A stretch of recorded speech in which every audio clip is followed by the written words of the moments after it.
Show me.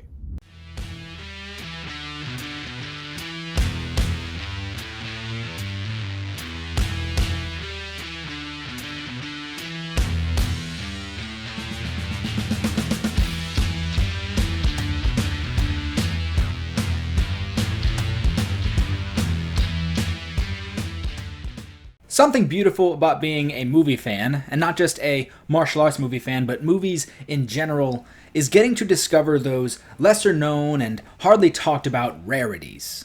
For every Avengers Endgame, there is a Peanut Butter Falcon. For every Deadpool, a Sing Street. For every Zootopia, a Kubo and the Two Strings. You, Zootopia. Kubo deserved that Oscar and you know it. The film world is obviously far larger than the big screen blockbusters we see every year. You also have the foreign films of all genres, and of course, the wide, expansive world of indie films. And it is in this expansive landscape where I discovered a film that I could have never seen coming. The 2006 film, Contour. I came across this movie thanks to a familiar franchise, Mortal Kombat. The web series Mortal Kombat Legacy is some of my favorite non-video game Mortal Kombat. The fight scenes are awesome. The cast is near perfect. One person in that cast is Eric Jacobus, who played the role of the massively popular, fan-favorite character, Stryker. A quick search of Eric Jacobus on YouTube leads to one of the most entertaining YouTube channels for martial arts fans. There are incredible short films, recreations of Tekken character move lists, tutorials, and a trailer for his movie, Contour. I watched this trailer and I thought it looked interesting. It looked cheaply made, the acting looked horrendous, but the fight scenes, they looked stunning. I would not come across this film for probably another 3 years or so.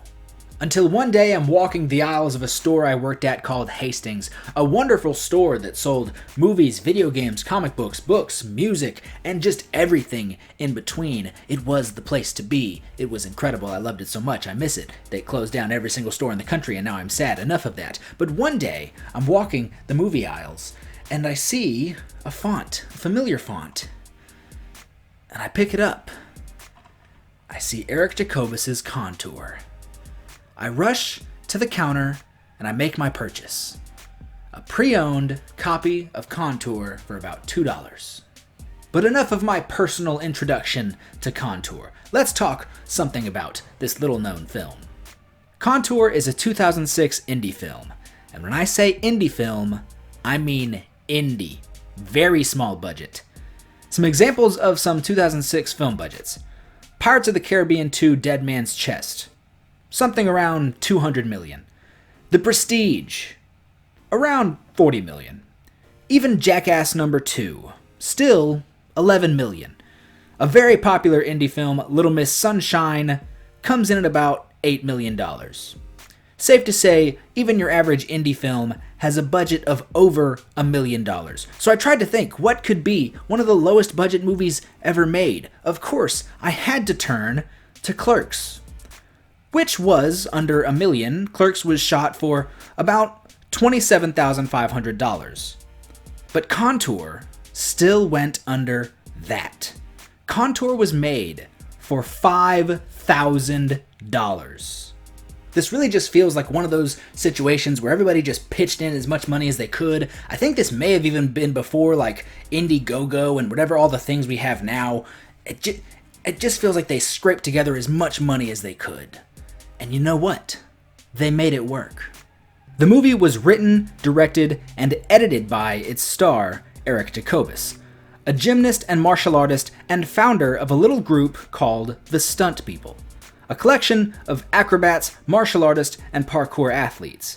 The Stunt People make up pretty much the entirety of the cast of Contour. This includes Ed Kahana, the awesome Dennis Ruel, and Andy Leung, who was also Jacobus's martial arts instructor. Someone else in the film is a man named Vlad Rimberg, a name action fans are very aware of. Lawrence Young, aka Law. is a hired muscle who is forced to return to his crappy day job after a job gone wrong. What's his day job, you ask?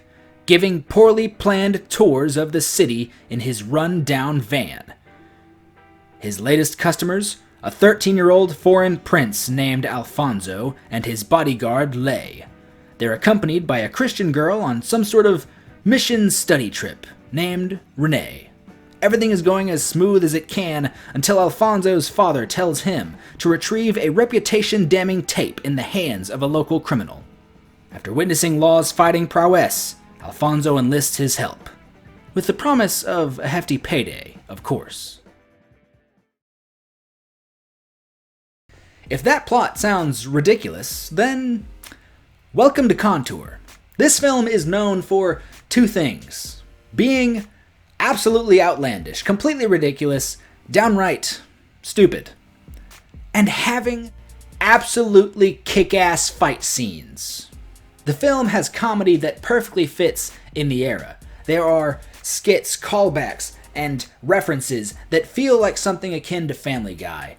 There are performances and scenes that feel like something out of an episode of Tim and Eric Awesome Show Great Job, or maybe even Tom Goes to the Mayor. Honestly, even like Andy Milonakis. It's that low budget. And of course, there is the character Alfonso, a 13-year-old boy that, upon first sight, is blatantly obviously played by a 25-year-old man. He's annoying, like really annoying, like you're almost gonna turn off the movie, he's so annoying. But I promise you, by the end, he wins you over.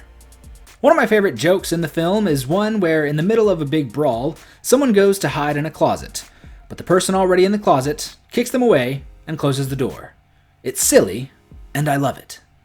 But how is the action in this strange, low-budget film? The action is just as loud and pronounced as the comedy. The stunt people are Hong Kong film nerds at their core, and that is prevalent from Act 1. The fights are shot from wide angles with long takes, assuring that the viewer is given the opportunity to see every detail of the fight. It's evident from the opening scene that the stunt people are incredible martial artists. They're fast, they're precise, their skills are top-notch. The punches, the kicks, the blocking, the choreography screams Hong Kong action. Jackie Chan and Sammo Hung style kickboxing in particular. People say that style kind of died towards the mid to late 90s, but it was revived by creative people around the world, like the stunt people. Every actor gets their chance to shine, from the heroes to the villains. Our bad guys have an awesome fight with a bunch of baseball bats. Our heroes have my favorite fight of the movie, just beating the absolute hell out of each other, while Eric Jacobus shows off his ability to fall in different ways. He takes bumps left and right like Shawn Michaels at SummerSlam 2005. This fight between Eric Jacobus and Andy Leung is so good because they have such solid chemistry. Like I said, Andy was actually Eric's martial arts instructor, so the two worked together like they were connected at the brain. It's one of those fight scenes that's so good it feels like it went on for nearly 10 minutes, when it's actually closer to 4 or 5. But the most random surprise of the film came from the 25-year-old 13-year-old. The character that has, quite understandably, been very annoying for the entire film has a pretty good imaginary fight scene earlier in the film that teases that he may have some pretty crazy skills. Skills that only manifest when he eats too much sugar. So in the final act of the film, after he eats a candy bar, he has one of the best fights in the entirety of Contour. In an excellent use of the chain whip, really it's just a regular chain, Kahana masterfully dispatches everyone around him.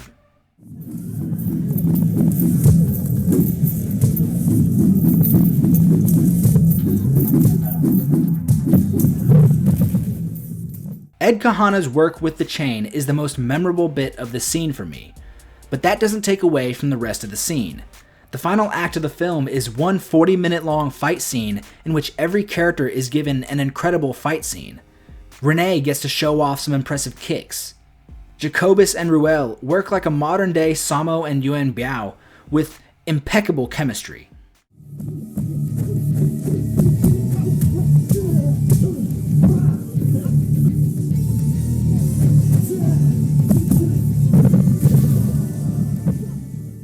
Andy Leung and Vlad Rimberg get a bit more of a comedy fight, but powder in fantastic maneuvers to spice up the action.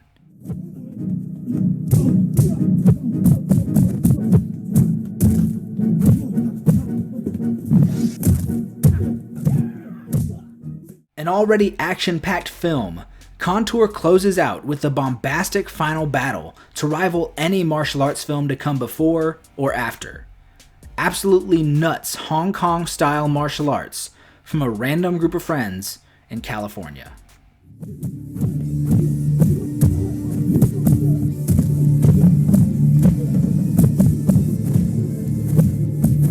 Contour is truly a triumph of a film, made with a next to nothing budget and edited together on Jacobus's laptop while crashing on people's floors, a testament to do-it-yourself filmmaking that should inspire anyone to get out there and make your something. Contour was made by the stunt people to show off their skills and advance their status in the industry. And did it work?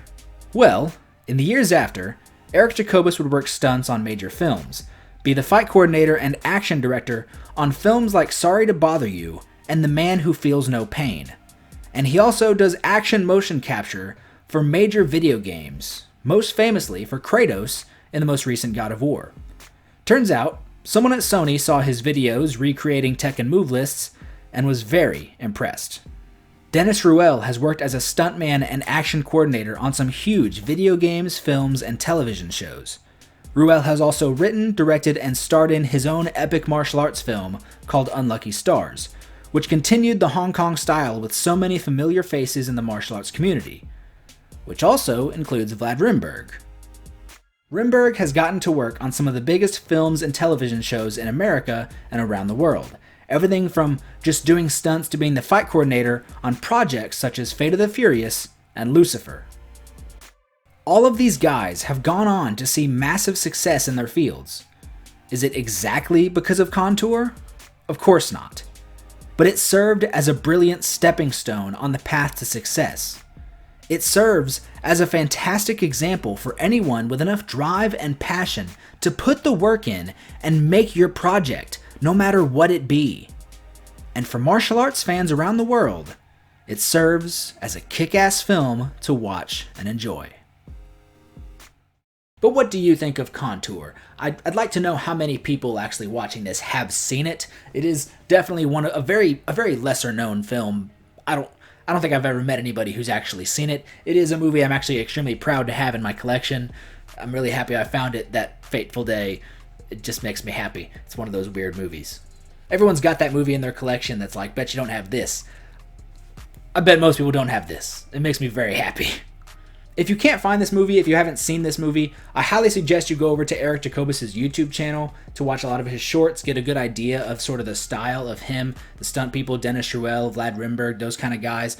The best thing, so I'll leave a link below. There's going to be a link below with 2 short films, Rope-a-Dope and Rope-a-Dope 2. It's Groundhog Day fight scenes. I love it. It's genuinely one of my very favorite short films ever made. It's incredible. They're both great, 1 and 2. I will also leave a link to Dennis Ruel's film, Unlucky Stars, which the entirety of is on YouTube, put there by Dennis Ruel and his whole crew. Because they couldn't, get the film released or something. Took them forever to actually get it back under their ownership. So as soon as they got it, they said screw it and put it on YouTube. I'll put the link down there for everyone to watch that. You should. Tell me your thoughts on Contour. Have you seen it? Are you going to see it? Are you curious about it? Are you interested? Do you love Eric Jacobus? These are a lot of questions. Tell me all those things in the comment section down below. Don't forget to like, share, and subscribe. Head over to Facebook, where there is the Martial Arts Film Freak Facebook page. Instagram, Martial Arts Film Freak. Tristan_Glover_ on the Twitter, and Martial Arts Film Freak on TikTok. Yeah. Oh, I just said a lot of things without really taking a breath. Thank you so much for watching, and have a good day.